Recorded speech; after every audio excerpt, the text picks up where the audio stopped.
Thank you for listening to Interview with DJ Nocturna. I'm back with another guest. I'm speaking with Brooklyn-based artist Ronan Conroy, who's joining me all the way from Brooklyn, New York. Thank you for joining me. Glad to join you. Yeah, and if anybody's listening out there or watching on the YouTube channel, please like, subscribe, and share, and and comment if you like this interview. Well, thank you again for joining me. I really enjoyed your first release that was sent to me. Big shout out to Shauna from Shameless Promotion PR. You know, she does such a great job.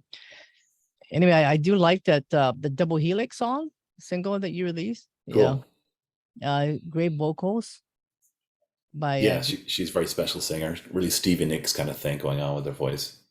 Yeah, and I know you guys were in the band. Oh, hello. Yeah, quite a while ago now. It must be maybe 13 years ago or 10 years ago, called Oh Halo. I first saw them. I was playing an open mic at Pete's Candy Store here in Brooklyn, and they were playing before me, and I really liked their sound. They reminded me of Love Spirals Downwards, kind of ethereal female vocals over this sort of gothy, dark sound. And I loved them so much that I started going to all their shows. Mm-hmm. And then after a while, they asked me to come join the band on guitar. So that was really cool because it gave me an opportunity to really start working with effects pedals and kind of explore different soundscapes. And so I think I learned a lot playing in that band, but I was probably trying to get us to sound a little too dark for their tastes. So eventually I left the band, but I definitely wanted Julie to sing on the first track on this record. So I was really glad that she did. Yeah, it's a great single, the first single that was released from the upcoming LP called The Slow Death of the LoveMyth, which I'm really looking forward to talking to you about. So you are now, I mean, I know you live in New York, but originally you were born and raised in Dublin. Is it Dublin? Yeah. I grew up from the 80s in Dublin, but my family had lived in a few different places in Ireland. I lived in the west of Ireland for a couple of years, and my family had lived in Kildare, which is kind of south of Dublin. But yeah, since the mid 80s, I grew up in a small town on the sea called Dalkey, which is very beautiful, kind of a medieval town, a lot of ruined castles and really nice harbors. And it was kind of cool actually for a kid like me growing up, in his teens, being a little bit more on the brooding side, to be able to put on The Cure on my headphones and go walking around the town at night and walking down by the sea, and just very quiet at night. So you could kind of get out there and just be in your own thoughts, which is cool. So how did you start out in music? So, well, I guess there's a number of things that really pushed me to get into music. My parents are both musicians. My father played guitar and my mother played guitar too. They both played guitar, and my mother played tin whistle as well. She's a really good tin whistle player.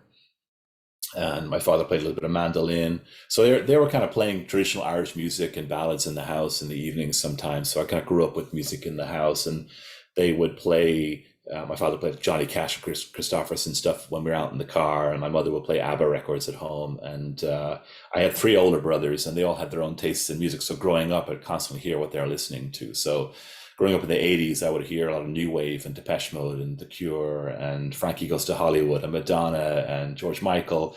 And then another brother was into Def Leppard and Mott the Hoople and some of the glam rock stuff. And as I got a little older, then it was, grunge and indie and Guns N' Roses, and went to college. And finally people started introducing me to blues and, grunge and indie from the 90s and things like that. So I was always getting exposed to all this music from an early age. And I kind of, when I was a kid, I would envision myself singing. I'd be lying down to go to sleep at night and have the headphones on the radio, and I'd be listening to I Want to Know What Love Is. Remember that song from the 80s? Oh yeah. I'd be imagining myself on stage.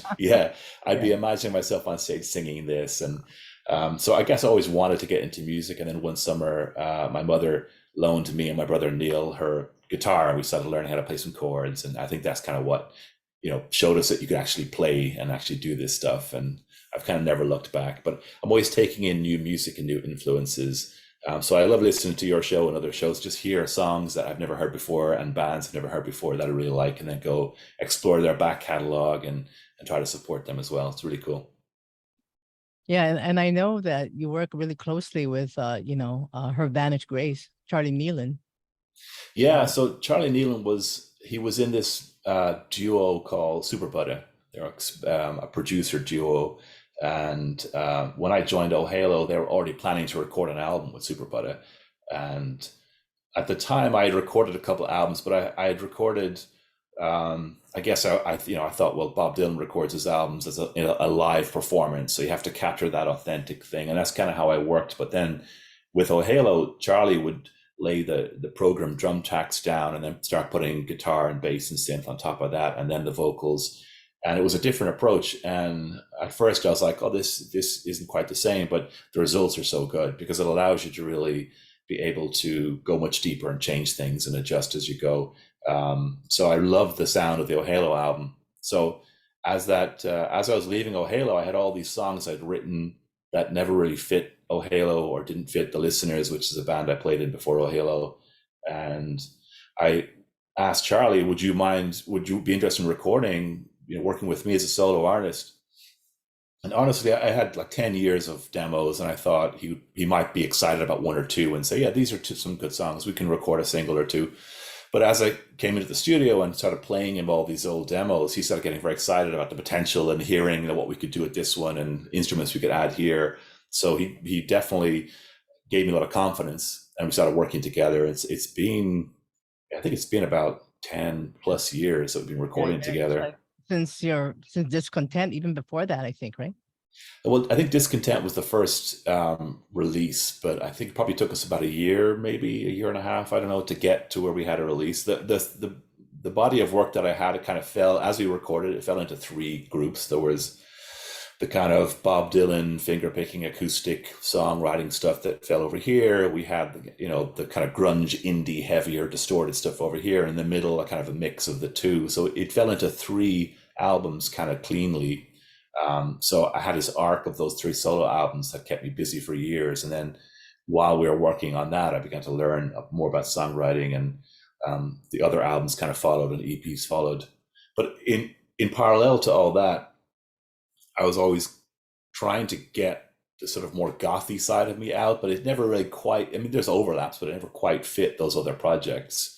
Mm-hmm. So that's where the LoveMyth project started. It started when I was leaving Oh Halo with Julie recording that first song. And I kind of wanted to get an album that sounded like The Cure or like Love Spirals Downwards. And it just took quite a few years to kind of get it all down and find the right singers for it. And then I kind of held on to it for years because I just wasn't sure, like, when's the right time to release this and how could it be performed? And does it really fit under the umbrella of what I'm doing? So I had all these kind of reasons for not getting it out. And eventually I just had to kind of put it out there. And I still, I have theories, but I still can't quite understand why it's taken me this long to get them out. Because that first song, Double Helix, was recorded, I don't know, 9 years ago, maybe. It's when we first recorded that song. So it's been there a while. But it really had to, it's such a beautiful song. It had to get out there. Yeah, I know the album, the LP is coming out. Can I say the release date? Yeah, October 21st. Okay, yeah. So the name of the LP is called The Slow Death of the LoveMyth. And I know you have a project that you just mentioned, the LoveMyth. Tell us about how what is that project about? Like, and how it influenced the release. So the project was, there's something about The Cure and Love Spirals Downwards and Dead Can Dance and Autumn's Grey Solace and these bands that are very brooding and can be very dark. Some people find it very, depressing music or what have you. But I think for other people, when you're having those difficult emotions, some of the more uplifting or poppy or fast-paced music isn't really going to necessarily make you feel, it's not going to resonate the same way. I think this kind of music helps you feel like if your mood is kind of sliding down, this music can stabilize you because you can feel like you feel less alone. Like this music understands you. So it's always been very special to me since I first was introduced to The Cure as a teenager. And I wanted to record an album like that. And playing in Oh Halo was as close as I was kind of getting to hearing like a Love Spirals Downwards kind of sound. Because they were around in the 90s and that doesn't really exist anymore, that band. I think they're called Love Spirals now. And it's a little more. I love them too. It's a Yeah. little more upbeat now than it was back in the 90s. I think they've evolved away from some of the darker sounds. So I guess I was trying to find how to replicate that and put my own spin on it. So that was the genesis of the Love Myth project. And originally I thought, maybe I'll do an album of 10 songs and I'll have, guest female vocalists on it. But it actually proved very difficult to find female vocalists who A, want to sing someone else's song, B, want to sing goth or dark wave, and C, can sing your melody that you've written. So trying to narrow down the field to people who can actually come in and sing your song proved difficult. Some people kind of came in and tried it, just didn't work. Other people came in and sang and found that, well, what I was assuming, if I could write a song here, then the female vocal range would be that plus an octave, but that's not really the case. There's overlap. So often they couldn't quite get the melody. So it was difficult to find the right people. And Julie and Shannon and Susan definitely did their own take on the music and came up with something amazing. But I think the difficulty of the project was finding the right singers. And that took a while, but also knowing that it has overlap with the other music that I was putting out, but it was different enough that I kind of agonized over it for a long time. And I think that's the big reason why it's taken me this long to kind of get the album out. But I called it the Love Myth Project. I don't know why, that's kind of how I thought about it in my head, because it was a long running thing that I kept working on. And there's a few more songs that are probably already ready for a next album, a follow-up after this one. So I think it's going to keep going. Oh yeah, yeah. So this is the first release from that project, the Love Myth, right? Okay. And it's called, so how come it's called the slow death of the, can you? Well, I mean, I love it. I love the way it sounds. And so I think actually I have to give credit where credit's due. There was a band called Creation Myth that one night O'Hara was playing, and they were on the same bill in New York. When you get gigs in New York, the promoters who put the shows together, they often just throw whatever bands together, so you don't know who's on the same bill. But this band Creation Myth, I don't know if they're still playing, but they had a kind of a very shoegazy goth sound, and I just loved their sound. So I think it was something about the myth element of the Creation Myth and Love Spirals Downwards. So I think Love Myth, I think that's kind of where it came from. But when those words came together in my head as a kind of a single word, I think it just captured, when you fall in love and the relationship is, starting off and all the chemicals are flooding and you think, the world stops and everything is telescoped onto this experience you're having. And then, maybe that relationship doesn't work out. So you question the validity of those feelings that you had. Like, do you really know what love is? You were so wrong. And the next time somebody comes along that you fall in again, you start to feel like, well, last time I was wrong. So you start to question whether, love is a myth, and you start to think, well, there's like DNA within the cell of every organic being on the planet that has a computer code that's telling the gene to replicate. And that's kind of, getting into kind of neo-Darwinian theory or Richard Dawkins stuff. But I was reading a lot of Richard Dawkins at the time and beginning to think, well, is love and all that stuff is driven by a mechanical computer sort of thing behind the organism? So all of this was kind of swirling in my head. So I think a lot of my songs and albums would kind of look back on a chapter in my life or a period in my life or a relationship that ended or love starting and ending, or trying to understand myself. Whereas Love Myth is really looking at, the sort of primal fear of how can we have a human connection, and is love a myth? So it's very much allowing myself to feel those darkest fears. I mean, it doesn't represent like the entirety of how I think about life per se, but it definitely, the album allows me to feel okay about facing and feeling like those feelings are valid, and not trying to say, oh, those feelings are very dark, therefore let's put them aside. It gives them a place to really live and breathe. So I think that's thematically the more I wrote these songs, the more that seemed to be what the album was about.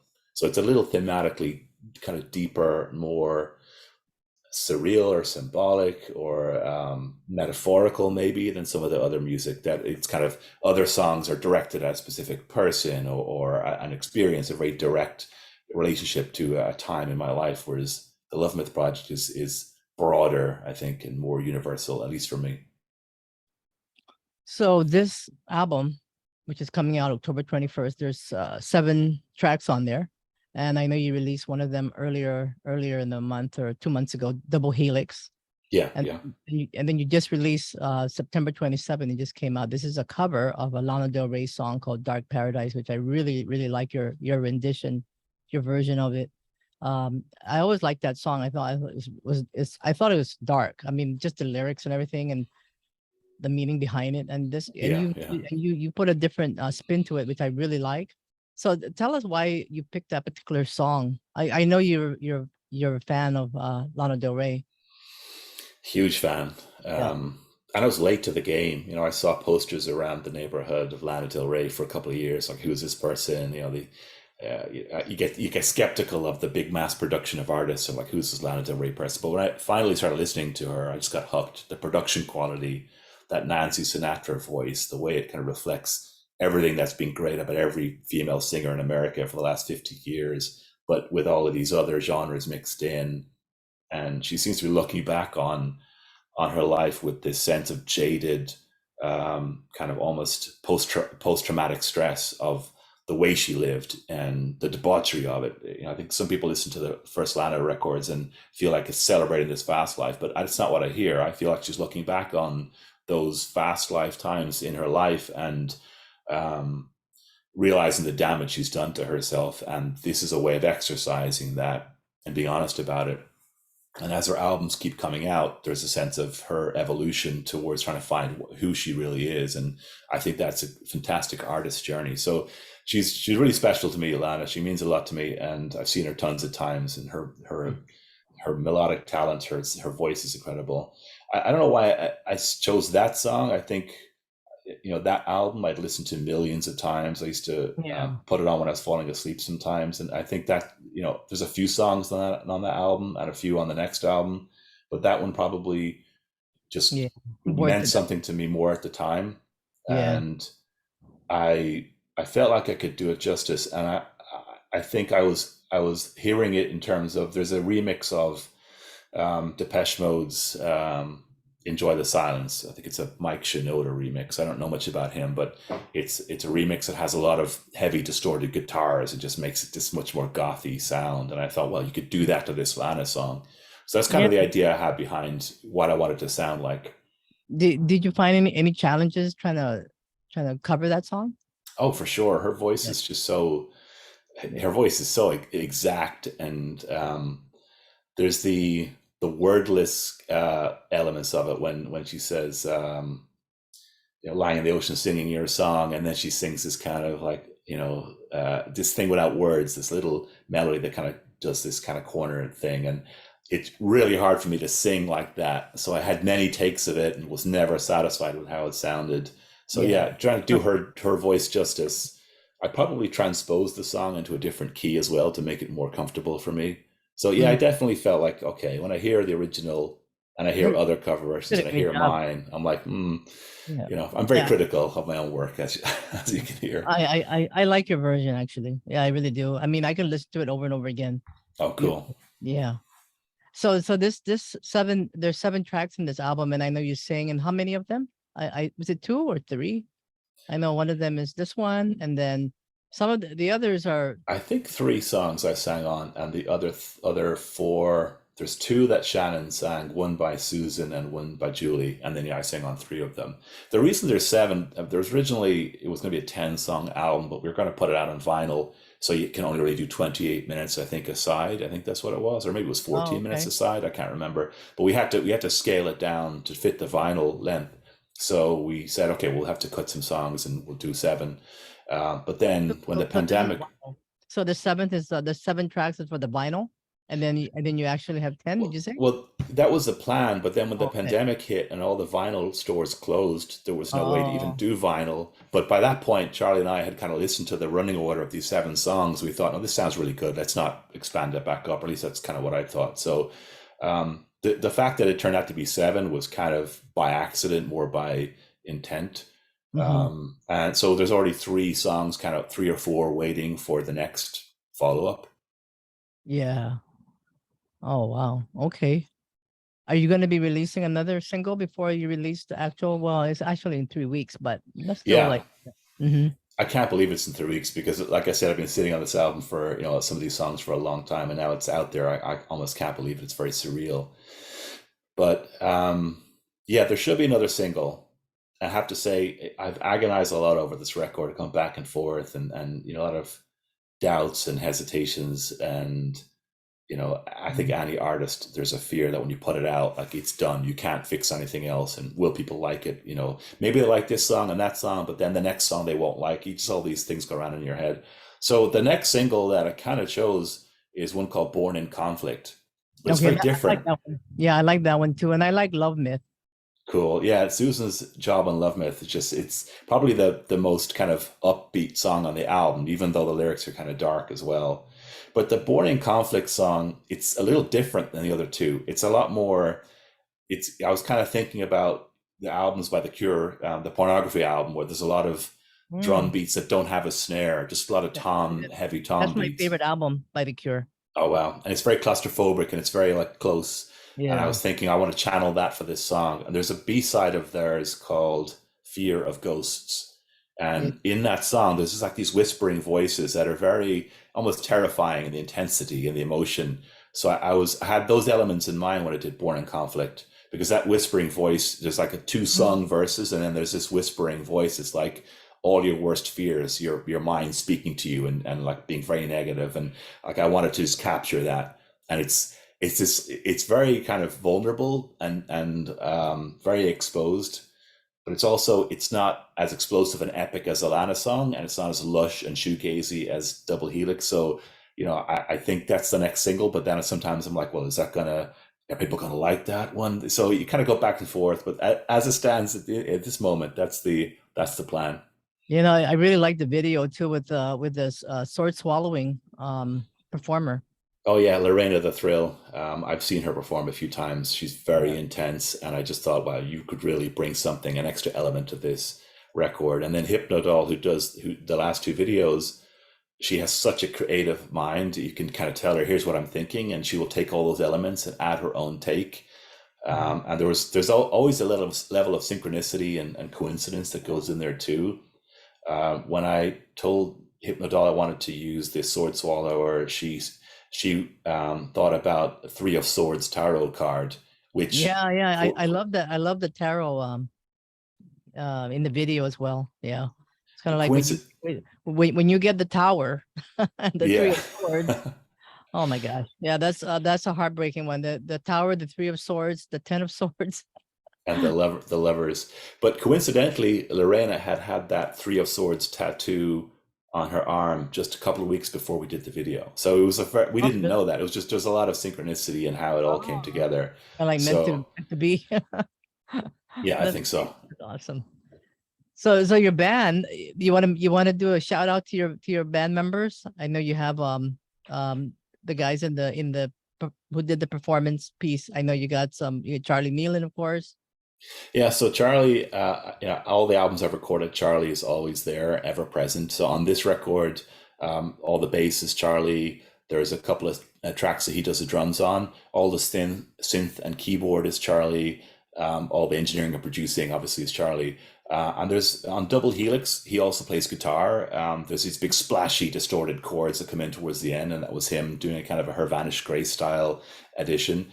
So Charlie's phenomenal all the way through. Justin Werbonsky, I've been working with him for years. I actually play bass in his band right now. There's a band called Demonic Sweaters that I'm playing bass in, and we're actually recording soon.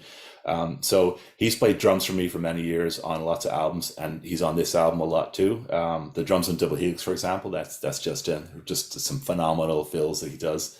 And the three singers, so Shannon Brown, Susan Wang, and Julie Dicterow, all three of them, I'd love to continue working with them. I think since Oh Halo, we left Oh Halo and they released an album after that. I'm not sure if Julie's still producing music, so we're not really in contact, unfortunately. But I'd love to work with her again because she's so talented, and hopefully Susan and Shannon can work on some more vocals for me. But I'm also on the lookout for other people who have that kind of ethereal dark wave goth voice.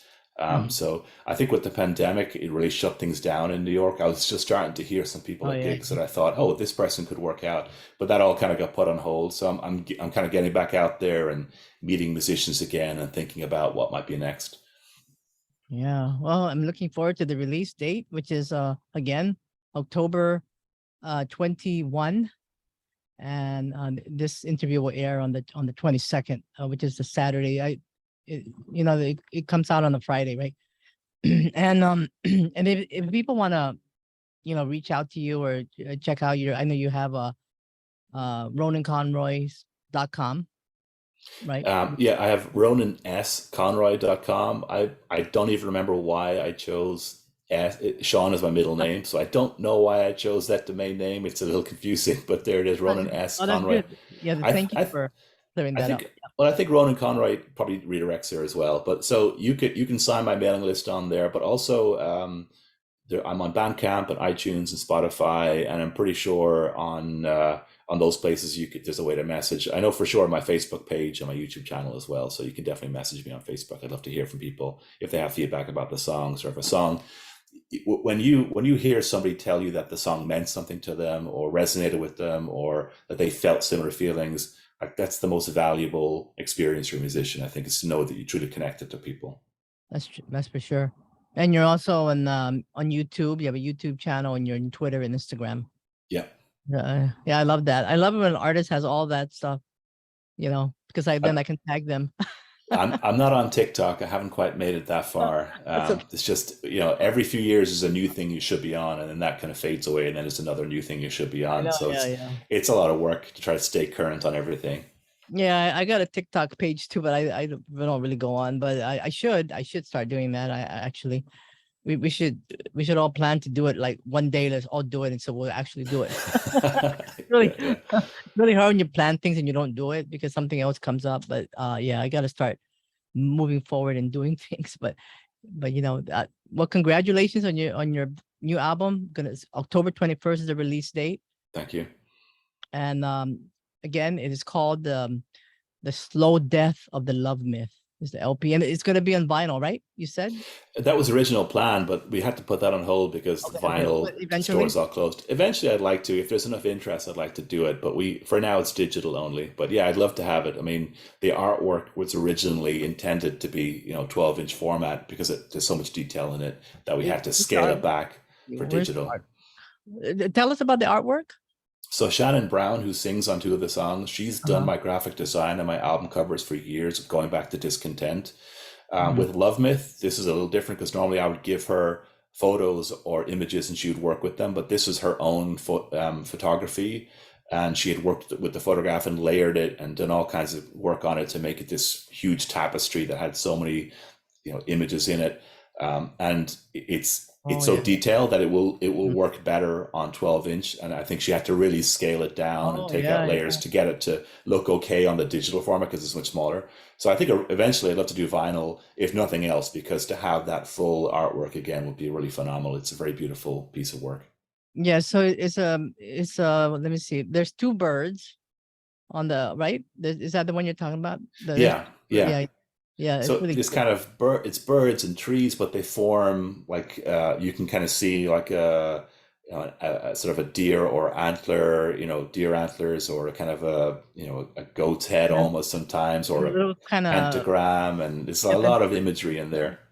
oh, that's like a pentagram. Yeah, that's really nice. I Or a like human skull is in there sometimes. Like depending on how you look at it, it has a lot of like layers to it. So it's very intricate and very suggestive. Yeah.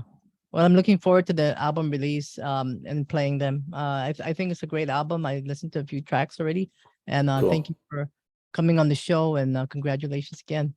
Thanks so much for having me on. Really love to talk to you so much. Thanks. Ronan Conroy, thank you Yeah. for. Okay, let me just turn this off. Okay, let me just turn this off here.